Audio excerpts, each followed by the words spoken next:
Hola audiolectores, hoy les voy a leer un texto de Mariana Enríquez. Bueno, es la primera vez que comparto un texto de ella, así que me pone contenta y como siempre espero que les guste.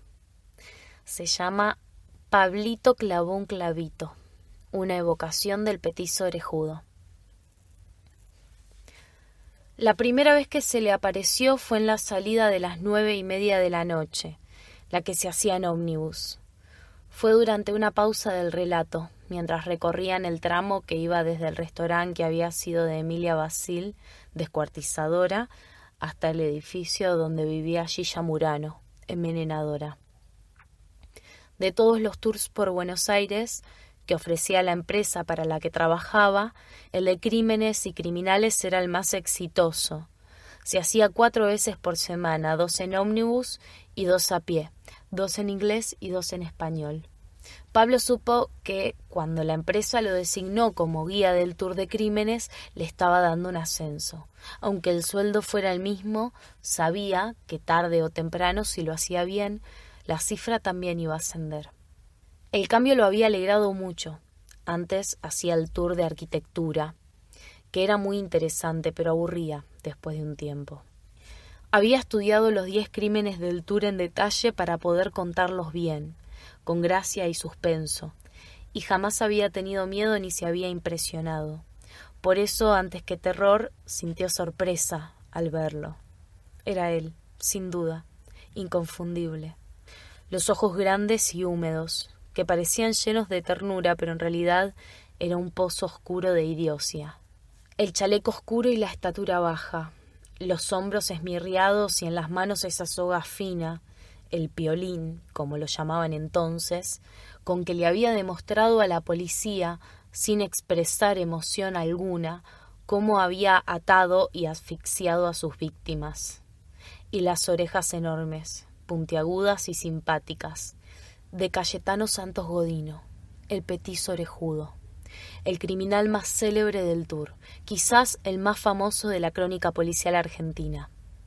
Un asesino de niños y de animales pequeños, un asesino que no sabía leer ni sumar, que no distinguía los días de la semana y que guardaba una caja llena de pájaros muertos debajo de su cama. Pero era imposible que estuviera ahí, donde Pablo lo estaba viendo.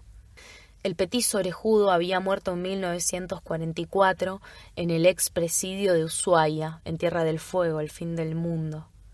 ¿Qué podía hacer ahora mismo, en la primavera de 2014, como pasajero fantasma de un ómnibus que recorría los escenarios de sus asesinatos? Porque sin duda era él, imposible confundirlo. El aparecido era idéntico a las numerosas fotos de la época que se conservaban. Además, había suficiente iluminación como para verlo bien. El ómnibus llevaba las luces encendidas. Estaba parado casi al final del pasillo, haciendo la demostración de su piolín, mirándolo a él, a Iría, a Pablo, con cierta indiferencia pero con claridad. Hacía rato que Pablo había contado su historia. Lo venía haciendo desde hacía 2 semanas y le gustaba mucho. El petiso orejudo había acechado una Buenos Aires tan lejana y tan distinta que resultaba difícil sugestionarse con su figura. Y sin embargo, algo debía haberlo impresionado vivamente, porque el petiso orejudo se había presentado, aunque nadie más lo veía. Los pasajeros conversaban animados y le pasaban la mirada por encima sin reparar en él. Pablo sacudió la cabeza, cerró los ojos con fuerza y al abrirlos, la figura del asesino con su piolín había desaparecido. «¿Me estaré volviendo loco?», pensó, y apeló a la psicología barata para llegar a la conclusión de que el petizo se le aparecía porque él acababa de tener un hijo y eran los niños las únicas víctimas de Godino, los niños pequeños. Pablo contaba en el tour de dónde, creían los forenses de la época, le venía esa hazaña. El primer hijo de los Godino, el hermano mayor del petizo, había muerto a los 10 meses de edad en Calabria, Italia, antes de que la familia emigrara hacia la Argentina. El recuerdo de ese bebé muerto lo obsesionaba. En muchos de los crímenes y de los intentos, muchos más numerosos, repetía la ceremonia del entierro. A los peritos que lo interrogaron después de ser atrapado les dijo: «Nadie vuelve de la muerte. Mi hermanito nunca volvió. Simplemente se pudre bajo la tierra». Pablo contaba el primer simulacro de entierro en una de las paradas del tour, la intersección de la calle Loria con San Carlos, donde el petizo había atacado a Ana Neri, 18 meses de edad, vecina suya en el conventillo de la calle Liniers, que ya no existía. Pero el solar, donde una vez había estado, era una parada del recorrido, con una breve contextualización donde se les explicaba a los turistas las condiciones de vida de aquellos inmigrantes recién llegados que escapaban de la pobreza europea, hacinados en inquilinatos húmedos, sucios, ruidosos, promiscuos, sin ventilación. El ambiente ideal para los crímenes del petizo, porque la incomodidad y el desorden acababan por mandar a los niños a la calle. Vivir en aquellas habitaciones era tan insoportable que la gente se la pasaba en la vereda, especialmente los hijos, que correteaban por ahí. Ana Neri. El petizo la llevó al baldío. La golpeó con una piedra y una vez que la niña estuvo inconsciente trató de enterrarla. Un policía lo encontró en medio de la tarea y él rápidamente mintió una coartada. Dijo que estaba intentando ayudar a la bebé, que había sido atacada por otra persona. El policía le creyó, quizás porque el petizo orejudo también era un niño. Tenía entonces 9 años. Ana tardó 6 meses en recuperarse del ataque. No fue el único ataque con simulacro de entierro. En septiembre de 1908, poco después de dejar la escuela y de que comenzaran sus aparentes ataques de epilepsia, nunca se terminó de comprender a qué se debían las convulsiones que sufría el petizo, se llevó al niño Severino González hasta un terreno baldío frente al Colegio Sagrado Corazón. En el terreno había un pequeño corral para caballos. El petizo sumergió al niño en la pileta donde tomaban agua los animales e intentó cubrirlo con una tapa de madera. Un simulacro más sofisticado, la recreación del ataúd. Otra vez un policía que pasaba impidió el crimen y otra vez el petizo mintió diciendo que en realidad estaba ayudando al niño. Pero ese mes el petizo estaba incontinente. El día 15 de septiembre atacó a un bebé de 20 meses, Julio Bote. Lo encontró en la puerta de su casa, Colombres 632. Le quemó el párpado de uno de los ojos con un cigarrillo que llevaba en la mano. 2 meses después, los padres del petizo no soportaron más su presencia ni sus acciones y ellos mismos lo entregaron a la policía. En diciembre acabó en la colonia penal para menores de Marcos Paz. Allí aprendió a escribir un poco, pero se destacó sobre todo en echar gatos y botines a las ollas humeantes de la cocina cuando los cocineros se descuidaban. El petizo cumplió 3 años preso en el reformatorio de Marcos Paz. Salió con más ganas de matar que nunca, y pronto lograría el primer deseado asesinato. Pablo siempre termina el capítulo del petizo con el interrogatorio que le hizo la policía tras su detención. A los turistas parecía impresionarlos mucho. Lo leía para que el efecto realista fuera mayor. La noche que el petizo se apareció en el ómnibus, sintió cierta incomodidad antes de repetir sus palabras, pero decidió repetirlas igual. El petizo solo lo miraba y jugaba con la soga.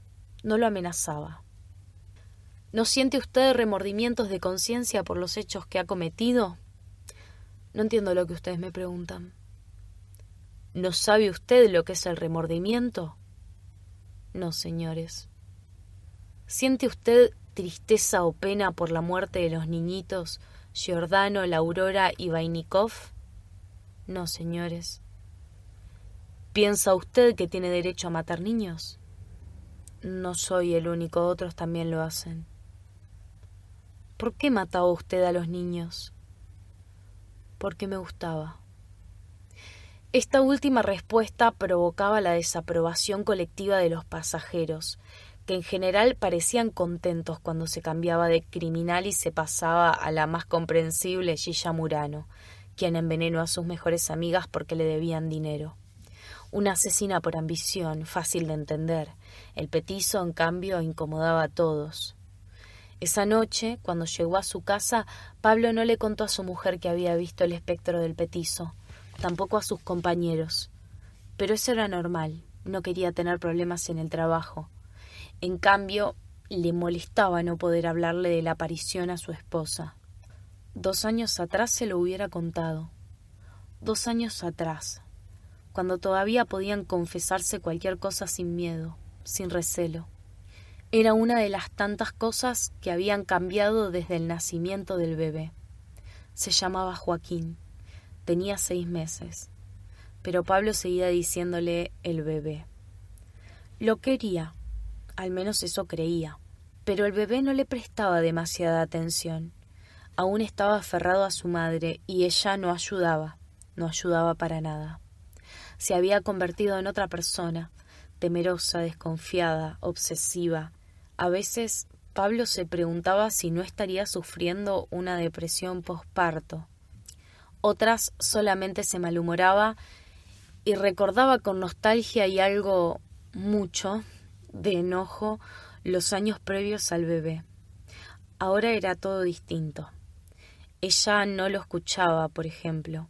Fingía hacerlo, sonreía y hacía que sí con la cabeza, pero estaba pensando en comprar zapallo y zanahoria para el bebé, o en si la irritación que el bebé tenía en la piel sobre las caderas podía haber sido causada por el pañal descartable o se trataba de alguna enfermedad eruptiva. Ni lo escuchaba ni quería tener sexo porque estaba dolorida después de la episiotomía, que no terminaba de cicatrizar, y para colmo el bebé dormía con ellos en la cama matrimonial. Había un cuarto esperándolo, pero ella no se animaba a dejarlo dormir solo.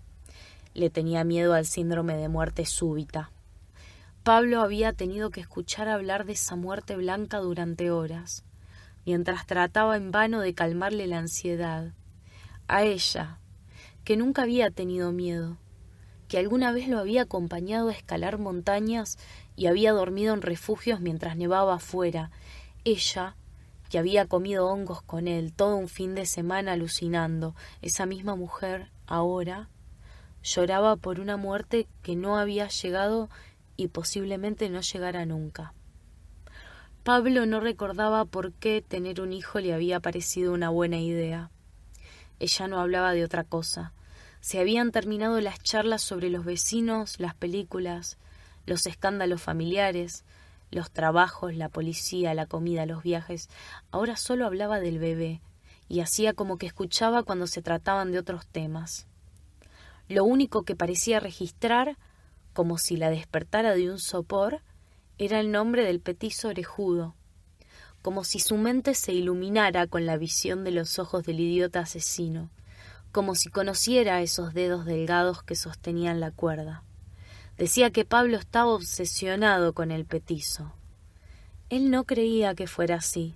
Sucedía que los otros asesinos del tour macabro por Buenos Aires eran aburridos.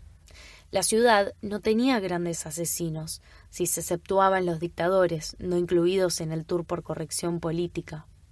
Algunos de los asesinos de los que Pablo hablaba habían cometido crímenes atroces, pero bastante comunes según cualquier catálogo de violencia patológica.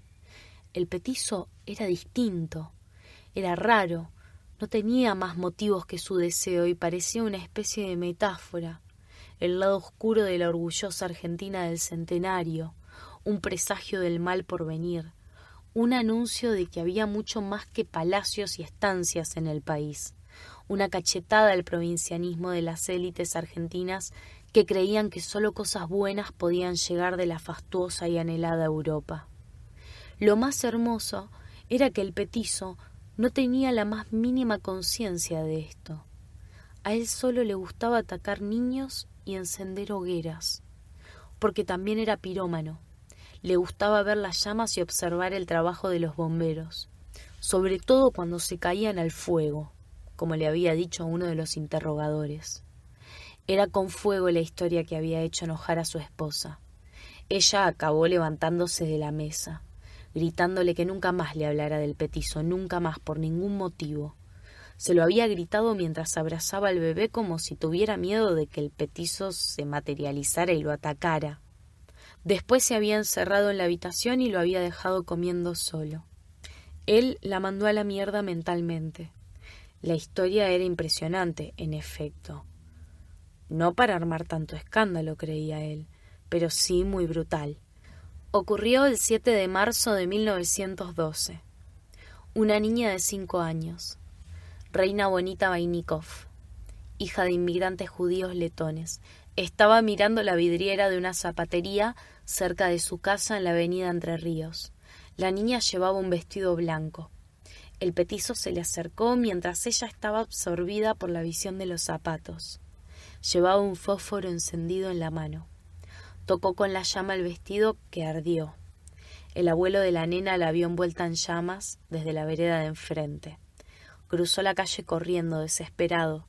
No logró siquiera acercarse a la niña.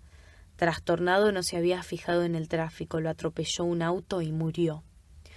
Un hecho extrañísimo dada la escasa velocidad de los vehículos en aquellos años. Reina Bonita también murió, pero después de 16 días de dolorosa agonía. El asesinato de la pobre Reina Bonita no era el crimen favorito de Pablo. A él le gustaba, esa era la palabra, qué remedio, el de Gesualdo Giordano, de 3 años. Sin duda, era el que más horror les causaba a los turistas y a lo mejor por eso le gustaba, porque le resultaba placentero contarlo y esperar la reacción siempre espantada de su auditorio. Fue el crimen por el que atraparon al petizo. Además, porque cometió un error fatal. El petizo, como era ya su costumbre, llevó a Gesualdo hasta un baldío. Lo ahorcó con 3 vueltas de cuerda. El chico se resistió con fuerza, lloraba y gritaba. El petizo declaró a la policía que intentó hacerlo callar porque no quería ser interrumpido como en otras oportunidades. Al chico ese lo agarré con los dientes aquí, cerca de la boca, y lo sacudí como hacen los perros con los gatos. Esa imagen incomodaba a los turistas, que se revolvían en los asientos y decían «por Dios», en voz baja. Sin embargo, nunca le habían pedido que detuviera el relato. Una vez que ahorcó a Gesualdo, el petizo lo tapó con una chapa y salió a la calle. Pero algo lo atormentaba. Rumiaba una idea que ardía. Así que al rato volvió a la escena del crimen. Llevaba un clavo.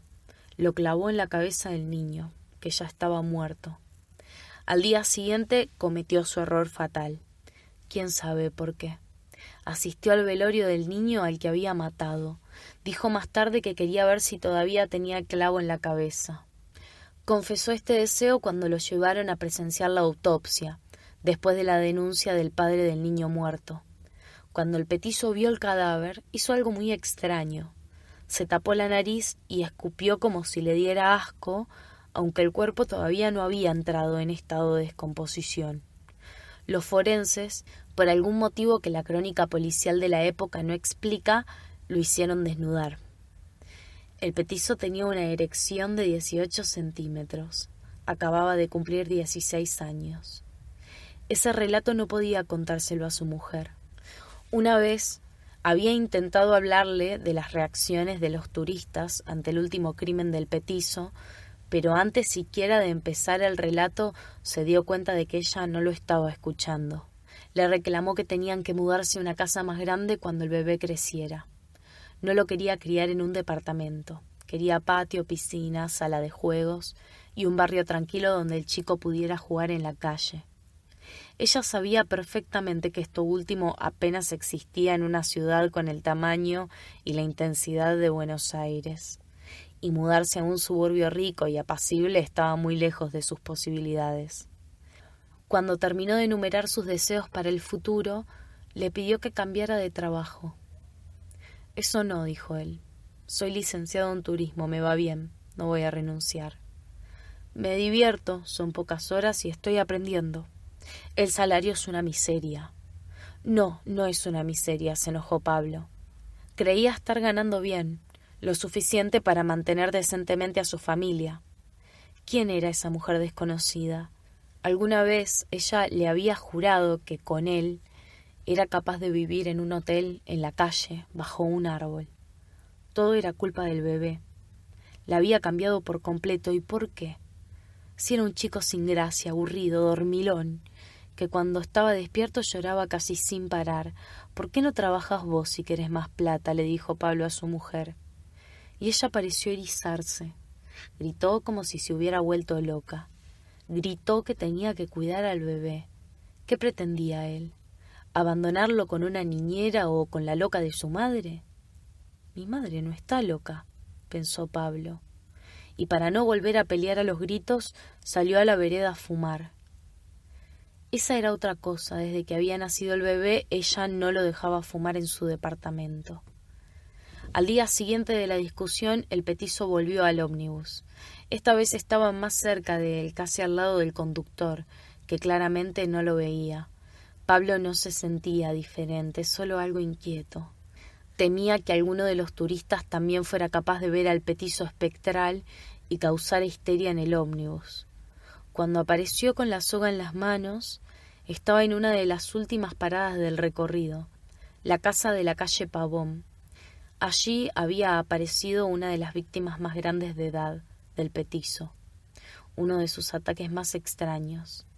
Arturo Laurora, 13 años, estrangulado con su camisa. El cuerpo fue encontrado dentro de una casa abandonada. No llevaba pantalones y tenía las nalgas lastimadas, pero no había sido violado. Mientras Pablo contaba el caso, el petizo espectral, parado a su lado, aparecía y desaparecía. Temblaba, se desdibujaba, como si estuviera hecho de humo o niebla. Por primera vez en muchas noches, alguien quiso hacer una pregunta. Pablo le sonrió al curioso con toda la falsedad que era capaz de conjurar. El turista, que por su acento era caribeño, quería saber si el petizo había puesto un clavo en la cabeza de sus víctimas en alguna otra oportunidad. No, le contestó Pablo. Que se sepa, fue esa vez sola.